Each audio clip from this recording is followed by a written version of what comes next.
नमस्कार, आप देख रहे हैं जम्मू कश्मीर स्पेशल। मैं हूं आपके साथ पूजा ठाकुर। तो खबरों की शुरुआत करते हैं जम्मू श्रीनगर राजमार्ग बंद होने से। बता दें कि जम्मू श्रीनगर राजमार्ग बंद होने से जम्मू के अग्रवाल सभा में 400 से अधिक प्रवासी श्रमिकों ने लिया है आसरा। मीडिया से बात करते हुए उन्होंने अपनी परेशानियां व्यक्त की। आपका नाम? श्यामलाल मंडल। कहाँ से आप? झारखंड से। झारखंड से। अभी कहाँ जा रहे थे आप? लेह लद्दाख। लेह लद्दाख जा रहे थे। क्या कार्य करते वहाँ पर? ग्रिप में। अच्छा, ग्रिप में कर रहे थे। तो अभी रास्ता जैसे बंद है तो कितने दिन तक रहने वाले हो यहाँ पर? मान लीजिए कल आए हैं 3 बजे, फिर 2 दिन में खुलने के बाद चलिए जाएगा। अभी तो फिलहाल वेट करना ही होगा जब तक नहीं खुल। कितना मुश्किल हो रहा है यहाँ पर? मुश्किल फिलहाल मान लीजिए मैडम रहने का जो है यही है, किसी तरह तो पार करना ही होगा। कहाँ रहेंगे? जी, आपका नाम? रेनू। रेनू जी, क्या कहेंगे, कहाँ से आए हैं? छत्तीसगढ़ से आए हैं और लद्दाख जा रहे हैं। कब पहुँचे थे? कल पहुँचे हैं। परसों के आए हैं। जी। तो अभी कुछ दिन तक रहने वाला है रास्ता बंद। अब क्या करेंगे, देखो ना, खाना भी यहाँ खा रहे हैं होटल में तो 100 रुपया प्लेट ऐसे हो गया है। क्या पता शाम तक 200 हो जाएगा, है ना। अब जैसे पा रहे हैं वैसे खा रहे हैं। परेशानी खाने पीने की बहुत है। फिर यहाँ है और यहाँ 20 रुपये पटाते हैं, हर रोज़ 20 रुपये एक जने का। काफी थके हुए भी लग रहे हैं आप। जी पूरा आराम यहाँ पर जगह मिली आपको रहने के लिए? जी। तो कितना मुश्किल कितना हो रहा है? इतने दिन से आए हुए हैं, अब लद्दाख के लिए जाना काम पे। मुश्किल तो हो रही है मुश्किल। तो अभी इंतजार करना पड़ेगा आपको। हाँ, सरकार से क्या अपील करते हैं? अब सरकार से हम यही कह सकते हैं, हम जहाँ कहीं भी हैं हमको काम मिल जाए, अच्छे से रहें और अच्छे से कमाएं खाएं और अपने घर चले जाएं, यही ठीक रहेगी। आप घर वापस जाएंगे या काम पे जाएंगे? नहीं, काम करके ही जाएंगे। 5-6 महीने तक रुक जाएंगे, अच्छा काम मिलेगी तो, और काम करके ही घर लौटेंगे। कितने लोग हैं आप साथ में? कितने परिवार आए हैं? 17 हैं। 17 लोग हैं। हाँ। श्रीनगर के लिए जा रहे हैं? नहीं, लेह के लिए जा रहे हैं। जी। जी, आपका नाम? मीर जुबैर। कहाँ से आए आप? बिहार से। बिहार से आए। कहाँ जा रहे थे? श्रीनगर। श्रीनगर जा रहे थे। वहाँ पे क्या करना था आपने? वहाँ काम करते हैं, मजदूरी करते हैं। मजदूरी का काम करते हैं। तो अभी जिस तरह हाईवे बंद है तो कब यहाँ पे कब पहुँचे? 19 तारीख को 19 को 19 को पहुँचे। तो क्या कहेंगे, आगे कुछ दिन तक और रास्ता बंद रहेगा? जो पैसा था वो खा के ख़त्म कर दिए। अब जाने का पैसा ख़त्म है, अब घर से हम मंगाएंगे, फिर नहीं तो सरकार पहुँचाएगा, खाने पीने का व्यवस्था करेगा। कितना मुश्किल हो रहा है अभी 2 दिन से? बहुत मुश्किल हो गया। जो जितना पैसा लाए थे किराया यहाँ से जाने के लिए वो ख़त्म हो गया। तो अग्रवाल सभा के मैनेजर हमारे साथ जुड़े हैं, इनसे बातचीत करते हैं। तो क्या कहना चाहेंगे जिस तरह से तमाम जो शरणार्थी हम कहेंगे कि यहाँ पर पहुँचे हुए हैं? ये लेबर हमारे पास रुकी है, कोई इस वक्त 250 बंदा रुका हुआ हमारे पास है। ज़्यादा या 50 बंदे की और कैपेसिटी है हमारे रुकने की। जी। ये आया दुमका छत्तीसगढ़ से आए हुए हैं, ये वेस्ट बंगाल से, बिहार से आए हुए हैं। ये ले जाने के लिए आए थे, लैंडस्लाइड की वजह से फंस गए हुए हैं, जम्मू में रुके हुए हैं अग्रवाल दमकल। तो कितने दिन से रुके हुए हैं? ये 2-3 दिन से रुके हुए हैं। तो कितना चार्ज इनसे किया जा रहा है? इनसे 20 रुपये पर हेड के हिसाब से चार्ज लिया जाता है। जी। बाकी खाने पीने की? खाना पीने का वो कैंटीन से खाते हैं, बाहर खाते हैं खाना। जी। तो क्या कहेंगे, अभी आगे कुछ दिन तक और नहीं रुकने वाला है? हाँ, नहीं खुलेगा तो इधर ही रुकेंगे, कहाँ जाएंगे? जी। तो ये कहाँ के लिए जा रहे थे? कुछ श्रीनगर के लिए जा रहे हैं, कुछ कहीं? ये ले के लिए आए हैं, ले के लिए द्रास करकल के लिए आए हुए हैं। यूथ नेशनल कॉन्फ्रेंस द्वारा शेर कश्मीर क्रिकेट टूर्नामेंट का किया गया आयोजन, जिसका मकसद युवाओं को खेल के प्रति अग्रसर करना है। सर, क्या कहना चाहेंगे जिस तरह से क्रिकेट टूर्नामेंट का आज आयोजन हुआ है? देखिए, ये आज यूथ नेशनल कॉन्फ्रेंस की पूरी टीम ने ये जो आज ये टूर्नामेंट ऑर्गेनाइज करवाया है, तो इसमें हमारे प्रेसिडेंट तजिंदर पाल सिंह जो है, इन्होंने ये इनिशिएटिव लिया, और उसके साथ में ही आज यहाँ पे डॉक्टर फ़ारूक अब्दुल्ला साहब और उनके हमरा जो है इजाज़ जान साहब जो यहाँ पे तशरीफ़ फरमा थे, आज उन्होंने ओपनिंग करवाई है यहाँ पे। इस वक्त मैच जो चल रहा है, और हमारा ये मकसद है कि जितने भी यंग लोग हैं, यूथ है, यूथ को नशे से दूर रखा जाए, और हमारी जो यही कोशिश है कि आने वाले समय में भी और सारे टूर्नामेंट करवाए जाएं, फुटबॉल के करवाए जाएं, हॉकी के करवाए जाएं। तो हमारी यही कोशिश है जो नेशनल कॉन्फ्रेंस की यूथ की टीम है कि यूथ को खेलों के साथ जोड़ा जाए और नशे से दूर रखा जाए। तो कितने दिन तक ये चलने वाला है, जैसे कि आज से शुरू हुआ है तो? अभी लगभग ये 21 से लेकर 26 तक ये जारी रहेगा। हर रोज़ एक मैच होगा। कल से हम जो है वो आफ्टरनून के बाद, क्योंकि उसको मौसम भी थोड़ा सा अच्छा होता है, और हमने ये डिसाइड करवाया कि आज के बाद जो 2 बजे के बाद जो हम दूसरे मैच जो बचे हुए हैं उनको कहाँ से जो प्लेयर्स यहाँ पे खेलने के लिए आए हैं? देखिए, पूरे जम्मू रीजन से अलग अलग जगह से, पुंछ से टीम, या बठिंडी से है, रियासी से है, कठुआ से है, जम्मू से ही है या कश्मीर से भी? जम्मू से। अभी हमने फ़िलहाल ये जो है ओपनिंग करवाई है। हमारी कोशिश है कि आने वाले समय में एक बड़ा टूर्नामेंट करवाया जाए, जहाँ श्रीनगर के आएँ, पुंछ से आएँ, रजौरी से आएँ, डोडा से आएँ, किश्तवाड़ से आएँ, कठुआ से आएँ, हर रीजन से आएँ। हमारी यही कोशिश है, यूथ नेशनल कॉन्फ्रेंस की जो टीम है, कि आने वाले समय में हमने यूथ को जो खेलों के साथ जो हमारी कोशिश है कि जोड़ा जाए। Jammu Kashmir casual labour United front ने 2 दिवसीय महापंचायत का किया आयोजन। सरकार से लगाई उन्हें जल्द से जल्द रेगुलराइज करने की गुहार। जी, मेरा नाम मुख्तार अहमद है। जी, कहाँ से आए हैं आप? जी, हम कश्मीर से आए हैं कि यहाँ पर जो तमाम महकमों के डेली वेजर, कैजुअल लेबर, चाहे आर्जी मुलाजम है, जिसमें फॉरेस्टर, वाइल्ड लाइफ, PHE, तमाम जो आदों को जो रेगुलाइजेशन का मसला, हमारा मसला बहुत ही पेचीदा है कि हमारे मंथली सैलरी नहीं आ रही है, क्योंकि हमारे बच्चे भी परेशान हैं, हम भी परेशान हैं कि भागा कशी का सफ़र कर रहे हैं। तो हमें सिर्फ मंथली ईद या होली पर 3,000 4,000 रुपया हमें मिलता है। बाकी अगर काम की बात करें तो चाहे जंगलों में हो, चाहे रेस्क्यू करना हो, रीच का मसला हो, चाहे कोई भी मसला हो, ये कैजुअल लेबर नीड बेस ये बेचारे कर लेते, चाहे PHE वालों का मसला हो, इरिगेशन हो, फ्लड कंट्रोल, जो भी मसला हो, मगर हमारी बात किसी ने नहीं आज तो ये तक। महापंचायत आपकी कितने दिन तक चलने वाली है? ये 2 दिन तक चलने वाली है। तो अब हम इनसे यही करते हैं कि हमारा जो मसला है वो हल किया जाए, क्योंकि चलो हमें अभी आउटसोर्सिंग में भी नहीं रखा गया है। सिर्फ हम फॉरेस्टर की बहुत विंगे हैं जिनको मंथली वेजेस नहीं आ रही है, खासकर वाइल्ड लाइफ हो, फॉरेस्ट डिपार्टमेंट हो, या और भी कोई हो, मगर हमारी मंथली वेजेस नहीं आ रही है। हम सरकार से हमें यही उम्मीद लगाए बैठे हैं कि हमारा 9,000 जो बाकी महकमों का मिल रहा है वो हमें मिलना चाहिए। बाकी हमारे अगर किसी को ईद या होली पर गुजारा होता है इन 3-4 हज़ारों में तो ठीक है, बस हमारा यही मसला है। हमारे अभी बच्चों स्कूल क्या करेंगे आप? अपील हमें गवर्नमेंट से ये अपील कर रहे हैं कि हमारा मसला जो है सुना जाए। हम चीफ वाइल्ड लाइफ वार्डन साहब से भी गए, हम फॉरेस्ट मिनिस्टर साहब से भी गए, सबसे गए, सब हम बात हमारी सुन रहे हैं, मगर काम कहीं नहीं हो रहा है। नाम? मेरा नाम शैल सिंह है। क्या कहना चाहोगे, आज महापंचायत में आप बैठे हुए हैं? देखो, सरकार से हमारी यही उम्मीदें लगाकर बैठे हुए हैं कि आज तक 25-30 साल हो गए हैं, आज तक इन्होंने कुछ नहीं दिया। वरना इसके लिए ये लास्ट हमारा फैसला है कि महापंचायत क्या होती है, कि हमने 3-4 बार जो है ना गवर्नमेंट से, हमने जो हमारे डिवीज़न के चीफ इंजीनियर हैं उनसे भी हमने उम्मीदें रखी थी, डिबकाम से भी रखी थी, LG से भी रखी थी, जहाँ तक कि हमें कुछ नहीं मिला।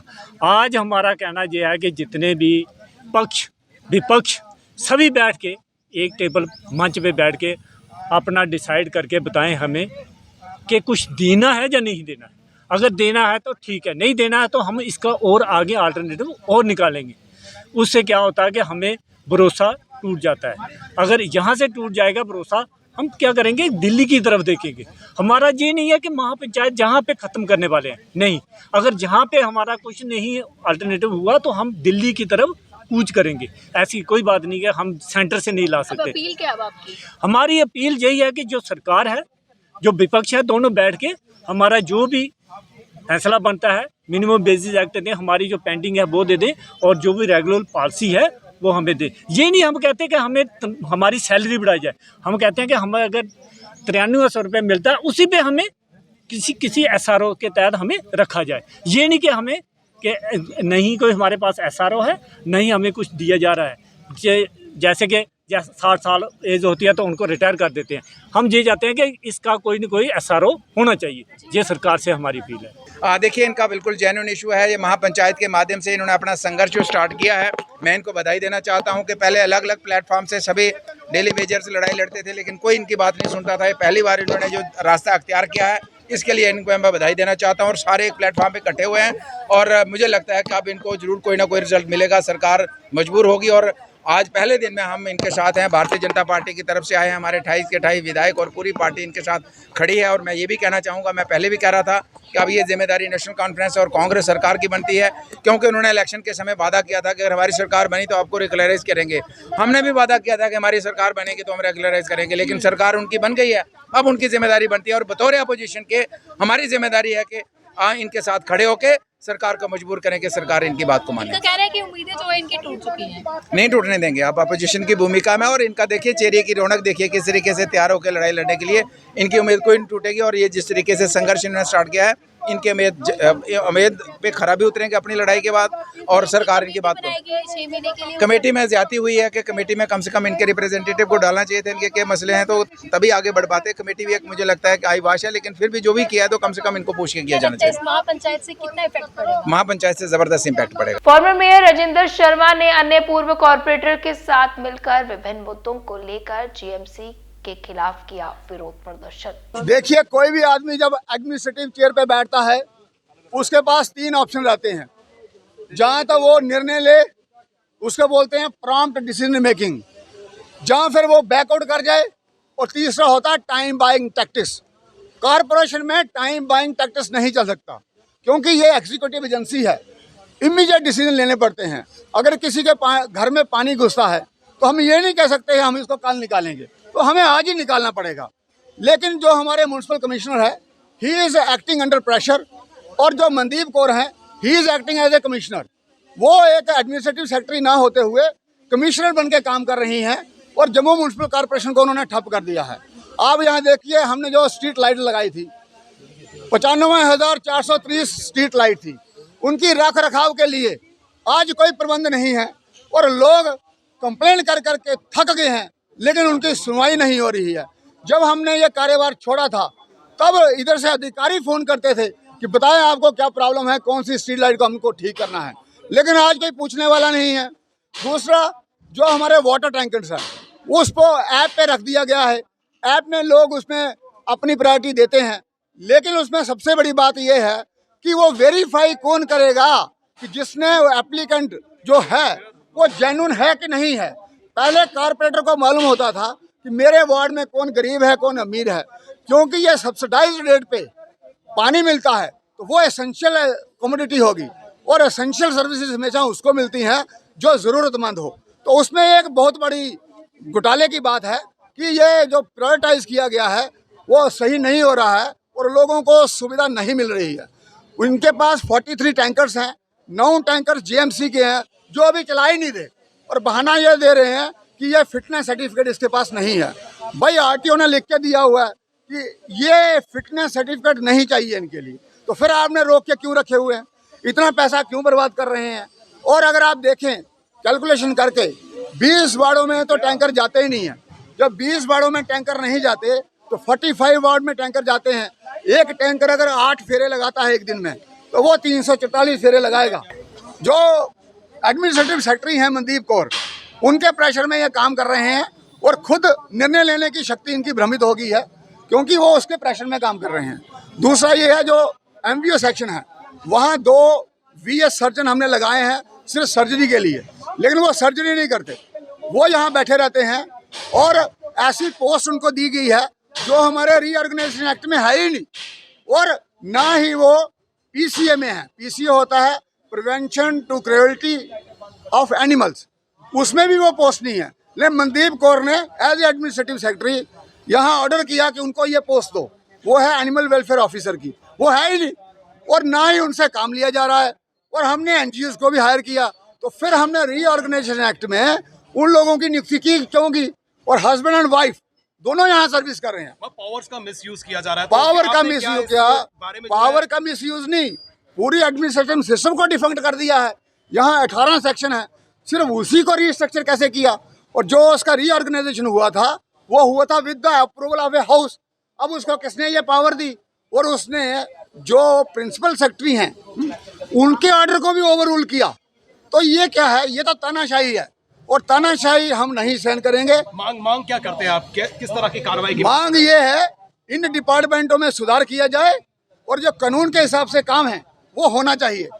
अब हम इन्हीं इश्यूज को लेके रिटर्न में उमर अब्दुल्ला जी को भी मिलेंगे क्योंकि वो इनके मंत्री हैं हाउसिंग एंड अर्बन के, और एलजी साहब से भी मिलेंगे और कार्रवाई करवाएंगे। अब हम चुप बैठने वाले नहीं हैं। हज यात्रियों की हेल्थ और सेफ्टी सुनिश्चित करने के लिए डिस्ट्रिक्ट एडमिनिस्ट्रेशन गांधरबल ने सोमवार को टाउन हॉल में एक विशेष वैक्सीनेशन ड्राइव आयोजित की। इस इनिशिएटिव की शुरुआत चीफ मेडिकल ऑफिसर गांधरबल ने की और ये कैंपेन उन सिलेक्टेड यात्रियों के लिए था जो इस साल हज यात्रा पर जाने वाले हैं। वैक्सीनेशन ड्राइव का मकसद किंगडम ऑफ सऊदी अरेबिया द्वारा हज यात्रियों के लिए निर्धारित सभी जरूरी टीकाकरण देना था। हेल्थ ऑफिशियल्स ने पूरी मुस्तैदी से वैक्सीन दी और यात्रियों को जरूरी हेल्थ गाइडलाइंस भी दी। इस दौरान अवेयरनेस सेशंस भी हुए जिसमें हाइजीन प्रैक्टिसेस, हीट प्रिकॉशंस और ट्रैवल रिलेटेड हेल्थ टिप्स भी दिए गए। मैं ब्लॉक मेडिकल ऑफिसर गांधरबल हूँ। सुबह 10:30 बजे सीएमओ साहब, डिप्टी सीएमओ डीआई और मैं यहाँ प्रेजेंट थे और सीएमओ साहब ने इनाग्रेट किया सेशन। इनफैक्ट मैं एज ब्लॉक मेडिकल ऑफिसर में हमारी जिम्मेदारी बनती थी, तो मैं 9 बजे आया। हमने सारे अरेंजमेंट किए थे, हमने डॉक्टर्स एक टीम रखी थी और वैक्सीनेशन स्टाफ की एक टीम रखी थी। हमारा टारगेट यहाँ था 65 हज पिलग्रिम्स, तो 64 इनफैक्ट आ गए। एक पिलग्रिम दिल्ली में है, तो as soon as he will come we will do vaccination. ये हमारे लिए खुशी का मौका होता है कि हमें मौका मिलता है हेल्थ डिपार्टमेंट को ये सर्विस प्रोवाइड करने की। जोजीरा दर्रे में भारी भूस्खलन, श्रीनगर लद्दाख मार्ग बंद, बीआरओ ने सफाई अभियान किया शुरू। सोमवार सुबह जोजिला दर्रे के इंडिया गेट क्षेत्र में भारी भूस्खलन हुआ जिससे श्रीनगर सोनमर्ग गुमरी रोड पर यातायात पूरी तरह बाधित हो गया। ये मार्ग कश्मीर को लद्दाख से जोड़ने वाला एक महत्वपूर्ण मार्ग है। अधिकारियों के अनुसार भूस्खलन के कारण पहाड़ी का एक बड़ा हिस्सा गिर गया जिससे भारी मात्रा में पत्थर और मलबा सड़क पर आ गया। इसके जवाब में सीमा सड़क संगठन ने तुरंत एक व्यापक सफाई अभियान शुरू कर दिया है जिसमें भारी मशीनरी और श्रमिकों की तैनाती की गई है। यात्रियों और स्थानीय निवासियों से अपील की गई है कि वे आधिकारिक सूचनाओं के माध्यम से अपडेट रहें और जब तक स्थिति सामान्य नहीं हो जाती प्रभावित क्षेत्रों में न जाएं। Jammu Kashmir former chief minister Mehbooba Mufti ने आज जम्मू पार्टी कार्यालय में विभिन्न मुद्दों पर अपनी बात रखी जिसमें रामबन की घटना, पर्यावरण के मुद्दे, सरकार की भूमिका जैसे मुद्दे शामिल थे। आपने देखा रामबन में बहुत बड़ा हादसा हुआ जिसमें कई जाने गई, अभी कई लोग जो है लापता है, हमें मालूम नहीं है। बहुत सारे गाड़ियाँ दब गई हैं, मलबे के नीचे हैं, होटल मलबे के नीचे है और इस वक्त सड़क बंद है जिसकी वजह से वहाँ बहुत सारे जो पैसेंजर है, बच्चे हैं, औरतें हैं, बूढ़े हैं, बहुत ही मुश्किल हालात में हैं।